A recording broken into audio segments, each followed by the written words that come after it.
శిలువ రూపములో ఉన్న మన పాపాల భారం వలన ఆయన భుజముపై ఏర్పడిన గాయం ఆయనను ఎంతో బాధకు గురి చేసింది.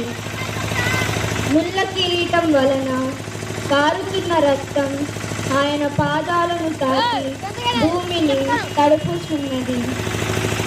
నడవలేక అడుగు ముందుకు వేయలేని స్థితిలో సైనికులు త్వరగా నడవమని ఆయనను బలవంతం చేస్తున్నప్పుడు ఎగుడు దిగుడుగా ఉన్న బండరాళ్ళు ముళ్ళ కంపలతో నిండిన ఆ దారిలో నడుస్తున్న ఆయన పవిత్ర పాదములు తడబడి మొదటిసారి జీవ కింద పడటం గురించి ధ్యానించముగాక.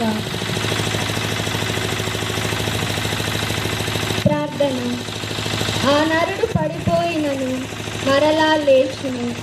ప్రభువే అతనిని చేయి పట్టుకొని పైకి లేపును.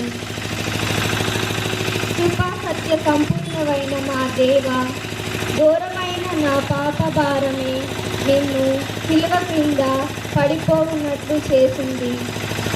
ఈ లోక వ్యాహంలో పడి పలుమార్లు పాప కూపములో చిక్కుకొని పోతున్నాను.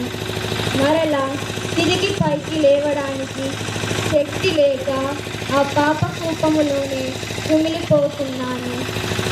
మీ కరుణగల హస్తం నాకు అందించి నన్ను లేవనెత్తండి. శారీరకంగా ఆధ్యాత్మికంగా పడిపోయిన నాకు చేయుతనిచ్చి మీ సిలువను పట్టుకొని ముందుకు నడుములాగున నాకు సహాయం చేయండి. ఆమేన్.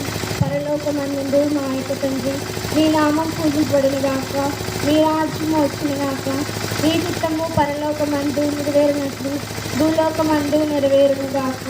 మా నాటికి కావలసిన ఆయన ఇవ్వండి. వారిని మేము మన్నించినట్లు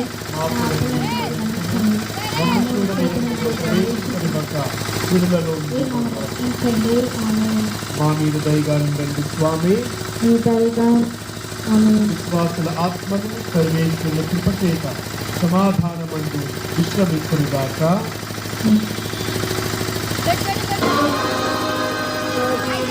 Good.